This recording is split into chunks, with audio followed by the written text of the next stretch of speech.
Hey friends, this is Natalie Irvin, and welcome to the ICU podcast, where we explore how we can find significance in the unseen work of leaders and learn to truly be intentional to see others in our everyday lives. I can't wait to share with you, so let's get started. Today's scripture is Colossians 3:17. And whatever you do, in word or deed, do everything in the name of the Lord Jesus, giving thanks to God the Father through him. Hey friends, and welcome back to the ICU podcast. I'm here today with my friend Macey Thigpen. Macey is married to Jordan, and they have three amazing children, McClendon, Charlotte, and Keller. She spends her days caring for her family and homeschooling her oldest two. And I'm so excited to have you with us today. Macey has been a friend of mine for a while now. Her husband, Jordan, also has a great podcast. He works with my husband at the church. And so Macey is somebody that has been in my life, and I've admired her so much. She is a stay-at-home mom, and that's something that I've always said, I just could never do. That's a superpower to me. And so every summer I'm on my phone texting Macey, okay, send me your schedule again because I have zero structure with my children and I need help. And she's always so gracious to help and, just to talk about her experience. And so I wanted to have her on today for a lot of reasons, but mainly because I just admire how you guys lead your family and your children. And so let's back up and kind of just tell us who you are and how you guys came to Statesboro. So, I'm Macey, and we lived in Statesboro. We went to college here back, I don't know if I want to tell when we went to college here. A long time ago. It was a long time ago. But Jordan and I went to Connection, and then we just knew that the Lord was calling us to plant a church in Washington, D.C. So we moved up there to that area and had our first two babies, and then we felt like the Lord was calling us to be back home closer to family because both of us have older parents that were getting sick, and we wanted to be with them and be able to help them, and also just have the kids to be close to their grandparents. So Jordan got a job at Connection, and we moved back down in 2019, right before COVID. And then, so I stay home with all of the kids. We now have a crazy, wild 2-year-old little boy to add to the precious little girls that we had first. They're so cute, though. They're wild. They're a mess. But it's a lot of fun and crazy and busy. But, I love being home with them. And I feel like it's such a blessing that I get to spend my days with them, even though it's really hard and exhausting, and I feel like I open my eyes and a kid is there until I close my eyes. I know. Yeah, I was going to say that, it has to be, I think about from my career, I open my eyes and there's my children, and then I go and deal with other people's children, which actually somehow is easier to me. And then I get home and there's children, and then I do it all over again. And it can be so exhausting and overstimulating. And so that is one thing that you are so patient and just so gracious with your kids. And I know it's not like that all the time, but just in general. And so I think the Lord has definitely called you to this. I think it is a calling to be a stay-at-home mom. Yeah. And you have done it so well. So what, I guess, initially made you feel like, this is the route that you guys wanted to go? So initially, I think that I've always wanted to be a mom. Even as a little girl, I remember playing house, and I've always said I just want to be a mom. Yeah. And then I got a degree in fashion merchandising. My husband said, I'm going to be a pastor. And I was like, I don't see how those two things are going to work together. But I didn't meet him until senior year of college. So I'm not changing my life or not my life, but going back and redoing college. Right. And so I was like, Lord, what are you trying to show me through this? You wouldn't bring me this guy into my life for no reason. Yeah. And it just felt like the Lord just said, this is me helping you fulfill the dream that was kind of like a childhood dream, but really it helped me see that that's what I've always wanted. Yeah. And so knowing that, I think it just kind of led down the role of I just want to be a stay-at-home mom, and I want to be with my kids all day. I don't want someone else to raise them, or not raise them, but to be with them and Right. to get to see the things that I want to see. And, you Yeah. know, and I know that there's challenges to them going to daycare, there's challenges to them staying home. Everything's difficult, but I wanted to be the one that was with them all the time. And I just felt like the Lord kind of gave me the giftings to be able to do that. And so then from that, we just decided to build our family in a way that was our plan until the Lord changed my heart and changed my desires. Yeah. And then, so when your oldest, McClendon, I remember that when she was starting school, she did do pre-K. Right. Did she go to pre-K? Yeah, she went to pre-K at Bullock Academy. That's right. Okay. And we kind of did that because, one, she is incredibly extroverted. She just loves to be around kids. And so we were like, we'll just try this and see how it goes. Also, I was pregnant and just kind of gave me a break to have just 2 children and a newborn and not have 3 and a newborn or 2 and a newborn. And so that's why we did preschool. We did preschool knowing that at the end of the year, we're going to reevaluate and see where do we want to send her to school. Right. And we just felt like the Lord kept telling us to homeschool. And homeschooling kind of came from when we lived in Virginia. We lived in a very, very, very liberal school system. And we knew we were not going to send her to that public school system. But we lived in Virginia outside of D.C., which is incredibly expensive. So all of the private schools were insanely expensive. So there was really no other option but to homeschool. And so that's kind of where the spark of homeschooling began for me. Gotcha. And were you or Jordan homeschooled? No. So you both went to public school. Yes, we both went And to public school. so then when you had to ultimately make that decision, what were your pros and cons? Like what kind of went through your mind when you were finally like at that crossroads where you actually had to make a decision of if I'm going to homeschool or if I'm not going to homeschool? Or were there no pros and like you were just like, I'm just going to do it? Yeah. So obviously, like I said, she's super extroverted. So that was a very big con for me. Like, is she going to have friends? Is she going to is she going to feel like she's missing out? You know, and then you see your friends post pictures of their kids and their dress up days and their like book parades and all this stuff. And you just wonder, like, is she going to wish that she got to do those things? And, you know, just because I did grow up in public school, knowing like it was fun. I enjoyed it. I loved it. Is she going to resent us one day because we homeschooled her? Is she going to miss out on things because we homeschool her? And also, like, sports, you know, is she going to be able to be a part of a sports team because she's homeschooled? So those were, like, the bigger cons for us, but the pros just kept outweighing the cons. And we felt like the Lord just kept opening doors and kept saying yes to things. And so it just made it super clear to us that this was this next step that we needed to take as a family. Yeah. So when you decided to homeschool, do you have, how do you structure your day as far as homeschooling goes, having the other 2 at home as well with you? So every year is different because I have a 2-year-old and we have to work around that. Right. So last year we would do school when he was napping and he took 2 naps. Okay. So it worked out that we did school in the morning and then did some more stuff in the afternoon. This year is kind of like every week looks a little different because 2 is hard. And I forgot how hard 2 is. Yeah. I think it's one of those things you just put in your memory and you like don't want to think about it anymore, you know? 2's hard.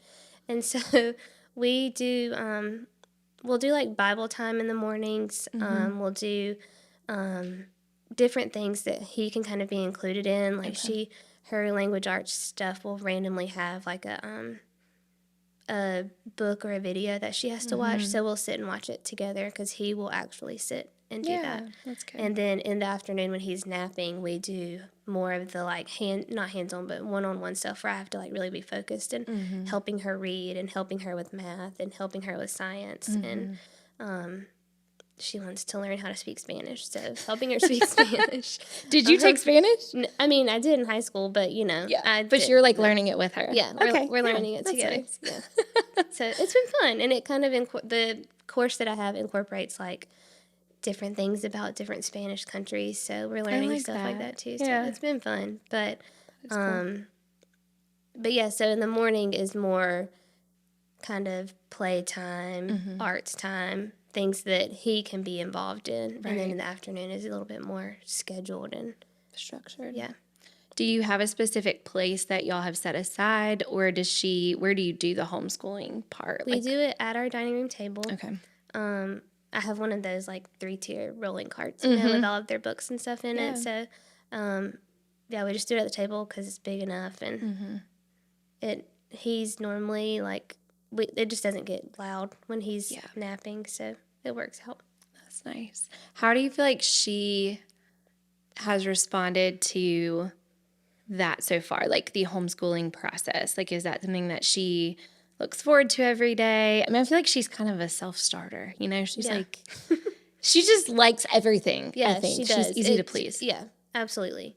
And she has a little bit of her dad in her where she like loves school and loves learning, and studious. Yeah, she can read probably better than me, and I don't know, she just picked it up out of, and I've just been blown away. Like last night she was sitting down reading her Bible while I was making dinner, and she like I don't know, she just picked up reading. I mean, she struggles with other stuff, but reading was something that she didn't, and so she loves working on it and getting better at it, and knowing that if I keep getting better at reading, I can read the other books that I want to read and stuff like that. So right now she loves learning, and she's excited to, when I say, all right, it's time to do school, she's excited to go and get all of her stuff together. Her sister, on the other hand, I was going to say, they're very different, so that might be a different experience. Yes, but right now she's, in pre-K, so she's like cutting and learning how to trace the line and use pencils and stuff like that. So she's excited about it right now because it's filled with animals and stuff, and that's fun. So she's excited right now, but I think once things get a little bit more intense, she's going to be like, I'm done. Where's the snacks? Yeah, right. Like, school time's over.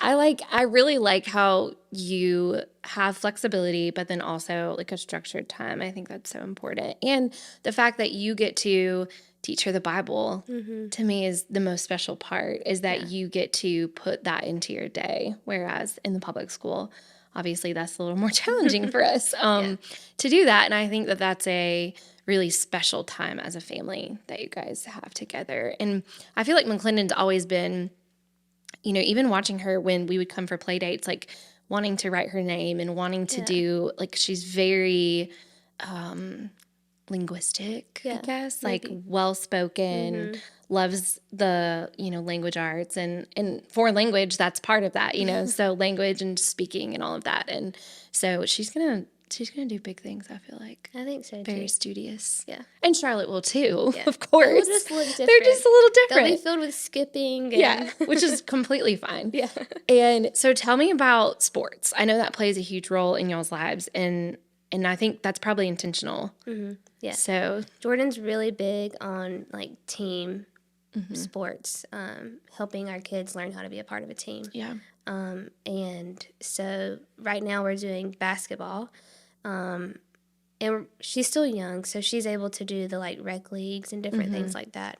And so we're doing basketball right now. We did soccer through Upward in the fall, and last year we did t-ball. So just kind of going through the different seasons, I guess. Just exposing her to different things. Yeah, and she's started taking piano this year. Oh, that's which awesome. she loves. That's great. Yeah. I love that. So you're still involved in a bunch of different things. Yeah. And you mentioned, like, y'all's curriculum. What kind of curriculum do you use to, like, guide you?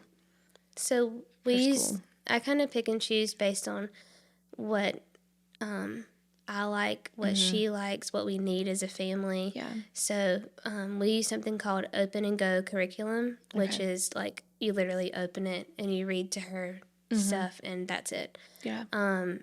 You can obviously add more to it if you want to, or take away, or you do whatever you want to do with it. But we use the Good and the Beautiful for language arts, and then we used math with confidence for her Okay. math. And I think it's called Homeschool Languages is our Spanish one.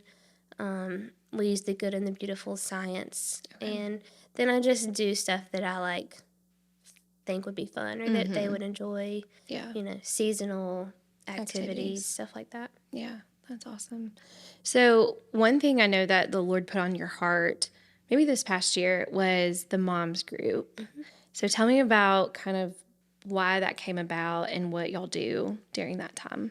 So, like I said, we moved here when it was like right before COVID. So, we were kind of sort of getting to know people, and then COVID hit and nobody left their house. And we just didn't really have a lot of friends. We didn't have a bunch of community. We also, going back a little bit more, when we lived in Virginia and had little babies, I was a stay-at-home mom in Virginia, which right outside of DC, which I was like a unicorn. Like, who does that? Right. Every mom's group that I would go to was me and the nannies. Like, and they would all look at me like, you don't belong here. So I just know, Totally different world. Yeah, totally different. So I just know that desire.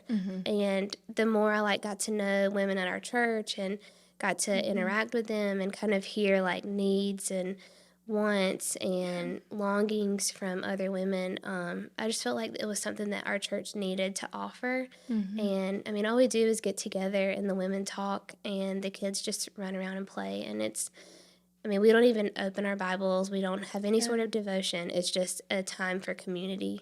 I love that. And it kind of bleeds into women have gotten into connect groups because they were involved in Mommy and Me. Yeah.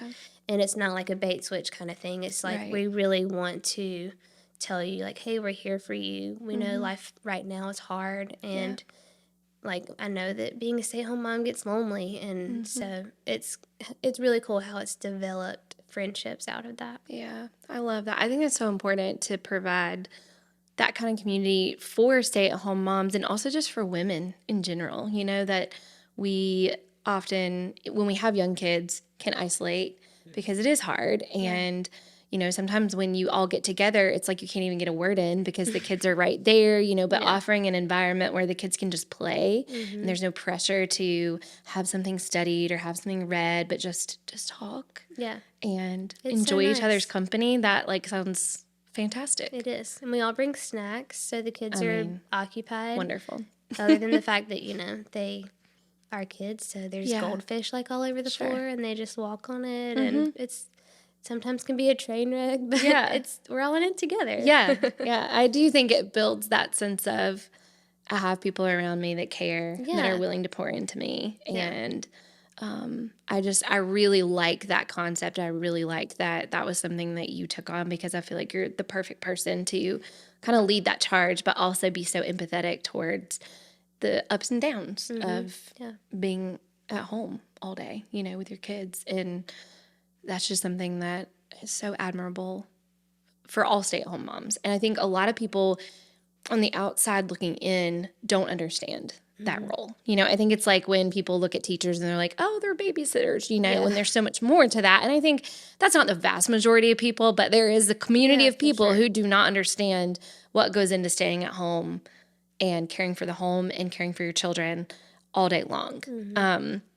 And I think probably say things that are just, like we sit and watch Netflix. Ignorant comments, because they don't understand what all it takes. And so, what is your response towards that? I mean, how would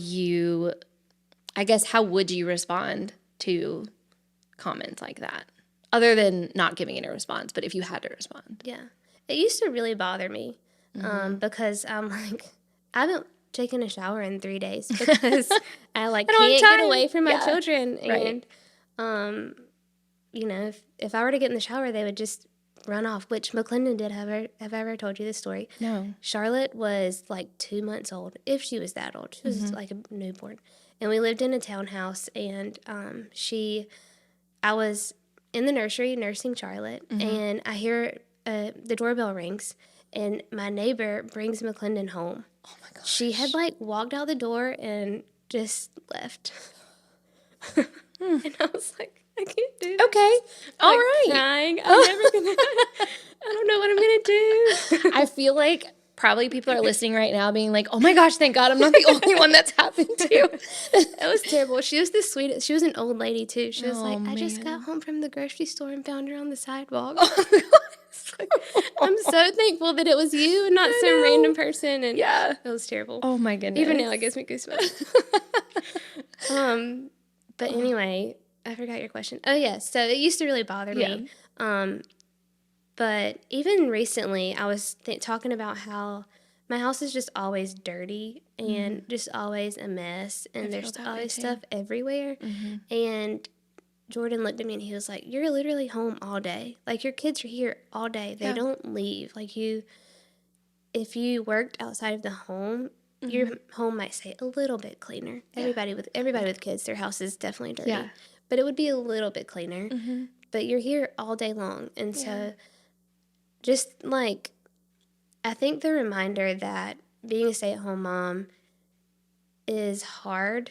And I used to, like I said, it used to bother me a lot, but I think as I've matured in this calling, it doesn't really matter to me what other people are saying. And if I feel like I do have to make a response, it would just be that, I'm not doing nothing. Like, being a stay-at-home mom is exhausting. It's, like you said, overstimulating. There's just always constantly something. Like, there's always just something going on in our house. And I think it was yesterday. I'm trying to make everybody lunch, and because I am who I am, I tripped and fell. And when I fell, I threw my food across the kitchen. And so there's like food all over this, our record player. It all landed on the record player. Oh, no. There's food on the record player, food on the clock. And I turn around and look, and my 2-year-old walks up to me butt naked and hands me his diaper. Like, that's just my life. That is stay-at-home mom. Yeah, it's just always something, and you never know what's going to be happening behind your back when you think everything is under control, but it's not. Yeah. It never is. Absolutely. No, I get it. I understand from the side of when I'm home with my kids during the summer, which is a very short amount of time compared to what you do. And I'm like, okay, when is school going to start? I would rather teach 25, and I would rather, be gone all day long. But I think what's important for people to remember is that everybody does have their calling, and everybody's job is hard at the end of the day. Absolutely, And I think that looking at one person's job or one person's role in life and saying, well, that's easy, it must be nice, to do whatever. It's like, if you have to say that, you probably have no clue what's going on behind closed doors or in their office or at the schoolhouse, whatever. Yeah. Like, they don't know. And I think for you too, and I can imagine being in that situation, I would become so defeated because I would be constantly questioning, am I doing this right? Am I good enough? Am I cut out for this? Like, I still feel like I'm stuck in an 18-year-old's body, and I'm in charge of all these children. And I know I don't look 18, but just am I good enough? And I always question that, even as a mom who goes to work, but even staying at home with my kids, how do you wrestle with those questions of just doubt? And maybe you don't, but maybe you do. And, what kind of, I guess, truths have you found as you've matured in this to combat those thoughts? So I definitely do deal with it a lot. Even recently, just feeling like I had a really bad day with the kids, and feeling like I failed a lot in the way that I handled things that happened. And Jordan got home and asked McClendon, how was your day? And she was like, it was so good. We had such a great day. And I'm standing in the kitchen crying because she doesn't see the places where I failed. She saw my mom was here. My mom made me all of the food that I wanted. My mom helped me when I needed help. She sees the love and the kindness and the grace that I get to give her every single day. And so it's little moments like that where I get to like visibly see what I'm doing is enough. Yeah. And get to be reminded of that. But then there's moments where he doesn't come home necessarily and ask her that, and the Lord doesn't use that to encourage me. So I have to kind of talk to myself about it. But just constantly being reminded that I am enough because God chose me. He loves me. He sent his son to die for me. Like that makes me enough. I don't have to keep working to do more. And in the Bible, it talks about how if you're working to please men, then your work is, it's not worth it. Like that's not what's going to bring you joy. If you're working to please the Lord, if you're working to honor him in everything that you're doing, then that's where the Lord is pleased. And I think that reminder, like constantly running through my mind that I'm not even working to please my children. Like I'm sure I want them to love me. Sure, I don't want them to be in counseling when they're, 30 because of something I did. And I want to like combat that now. Right. But that's not why I do what I do. And I don't do it so that other people aren't like, oh, you're a stay-at-home mom, you do nothing. Yeah. And I do it because I want the Lord to look at me and to look at my life and say, I am so pleased with how you have honored me in every moment of your day. Yeah. I don't know why it's making me emotional, but I think that it is such a good reminder through our children. Like, I remember in a therapy session one time, I was talking about the same doubts that I have as a mom and just a lot of like negativity towards myself. And my therapist said, well, what do your kids say? And I was like, well, I mean, they tell me that I'm the best mommy in the whole world and that they love me and that they, that I'm their favorite and they love to snuggle me and all of these things. And she said, well, then that's what's true. It's like, why are we making up these lies in our head when our kids, like you said, they don't even see that side of us. They don't even see the doubts that we have, the failures that we have, and even when they do, when they see us apologize or they see us, come back and say, I handled that wrong and I'm sorry. And I've had to do that with my kids. It's like, that's okay to give ourselves that grace, but also to remember what's truth. And like you said, that ultimately we just want to please the Lord with what we're doing in any career, any situation that we're in, that's what we have to remind ourselves. Like, this is what we're living for, not for the approval of everybody else or even ourselves, like, especially ourselves. Yeah, exactly. Because we're deceitful. Yeah. We're never going to be satisfied with how we are, And so I just feel like trying to please the Lord is just going to bring you so much more joy than trying to please anyone else. For sure. And I know that, fitness is important for y'all.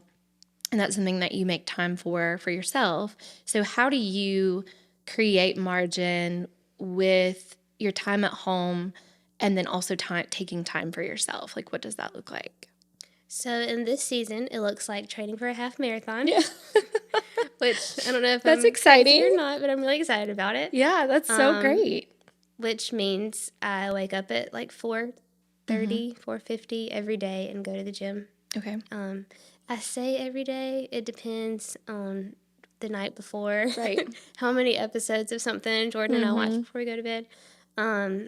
But yeah, I wake up in the morning and go to the gym with a friend, which is, it's just such a sweet time to just spend time with somebody else that's, working towards the same kind of goals as you, even though Casey decided not to do the half marathon with me. It's fine. Called out, Casey. Called out. But yeah, so that's really important right now. And if I don't make it in the morning, then I go during childcare hours at the gym, and the kids go and play. And they're normally the ones that are in childcare by themselves because, the only homeschool kids in Bullitt County probably that their mom goes to the gym in the mornings. But So they go and play in childcare while I work out in the morning. So where's your half marathon? Savannah. I'm doing the Savannah women's half. Oh, that's awesome. I've done the 5K Okay. twice, but I stop after that. I don't keep going. So that's really cool. I mean, it's beautiful because Savannah's gorgeous. Yeah, I know. And so it's always been one of my favorite. I always wanted to. I've only done a couple, 3 5Ks, I think, but 2 of them have been Savannah, and it's just beautiful. So it's a nice run. I'm excited about it. I did a 5K a really long time ago, and I've always wanted to do a half. Mm-hmm. But in between being pregnant and recovering from being pregnant, I just never really committed to it and just made excuses. So I'm doing it. You're doing it. I paid my money, so I have to do it. Well, you have to now. Maybe I'll do the 5K, and then I'll stop, and then I'll, be your girl that shoots, what is it, the gel stuff? Oh, yeah. In your mouth? Yeah. That sounds good. I'll just walk alongside. Just shoot it. we'll work on trying to ring my yeah, right. Yeah, I'll just be your little pom-pom girl on the side. And okay. I love that though. That's great. I mean, and it gives you something to work towards, right, which is and nice. That's what I needed. I that needed holds a you goal. accountable. Yeah. My other dream is to do bodybuilding competitions, but I can't do it. I don't think I can pull a trigger. I mean, you're real fit though. You really are. And when I was working out with you at one point, I was like, wow, this is incredible. She's really strong. But I think that's cool. Yeah. Yeah. We'll see. Maybe. We'll see how the half marathon goes, and we'll go from there. Yeah. Let's just tackle one thing at a time. Yeah, exactly. One life goal. My life goal would be a half marathon. But that's awesome. I love that. And that's a good time for you to just focus on what you want to do and still maintain that time for yourself. Yeah, exactly. And it also is something that the kids are excited with me about. Yeah. They know that Mom is running a half marathon, and they're like, do we have to just watch you run for 2 hours? Well, first it's probably going to be 3. Yeah. But no, you can come at the end. Yeah. But they're cheering for me and That's stuff really that, cool. even now. So yeah, I love that. That's going to be so fun. It's something to good goals. Yeah. Moving forward. So one of the things that I ask all of my guests on the podcast is, how have you felt seen recently? Recently, I feel like my husband does a really good job of seeing me all the time. Mm-hmm. But I feel like recently I've had friends in my life that have been just really, really kind about encouraging me in the ways that they see what I do every day. And I think, there's a group of girls that I hang out with a lot, and there's 2 not homeschool, but stay-at-home moms in that group. And it's just kind of cool how the working moms in our group are just really encouraging and just grateful, I guess, that I get to be a part of their life, and they've been voicing that to me recently, and how I encourage them, and I say that that's the way I've been seen because sometimes it can feel like the odd one out, oh, she's the weirdo that homeschools, or the weirdo that's a stay-at-home mom, and I don't get it. Why does she do that? And so it just feels really good to be able to have people that love you and care about you say, I see what you're doing, and it encourages me. Yeah, and absolutely. To be able to encourage people just because you're doing what you do every day. Yeah. Not that you've necessarily done anything special, but you're just doing what God's called you to do, and that encourages other people.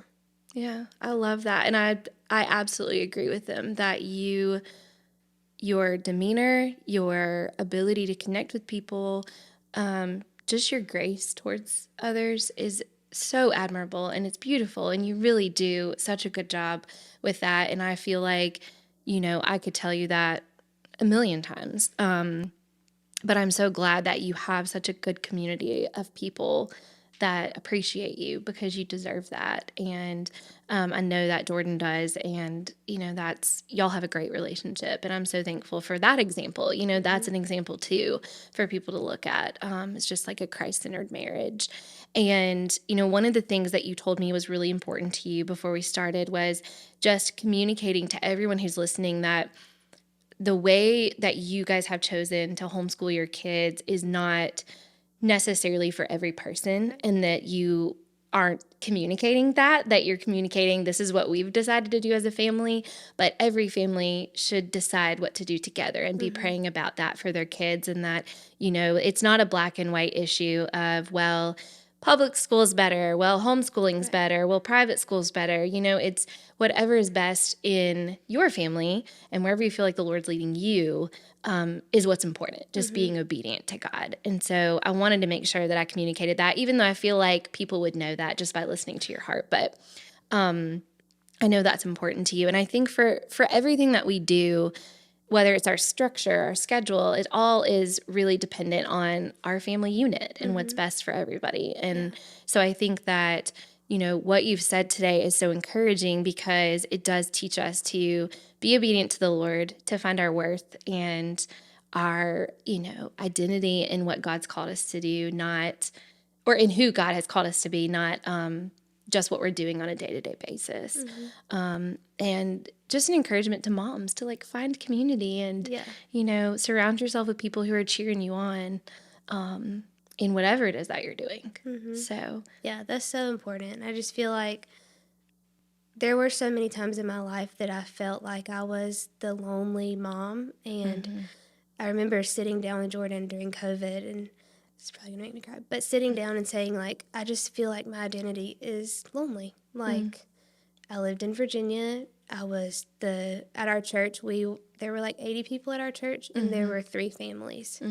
And it just felt like I was never going to find friends and community that I could do life with, other than a bunch of young married couples that were amazing. We loved them. They're great friends, but it's hard to for them to understand what you're going through if they've never had children or if they haven't been through that life phase. And so I just felt like I never really connected with people, but I sat down and said, I just feel like my identity is lonely, and I don't know how the Lord can use me if I just always feel lonely and feel like I'm just surrounded by children and that's it.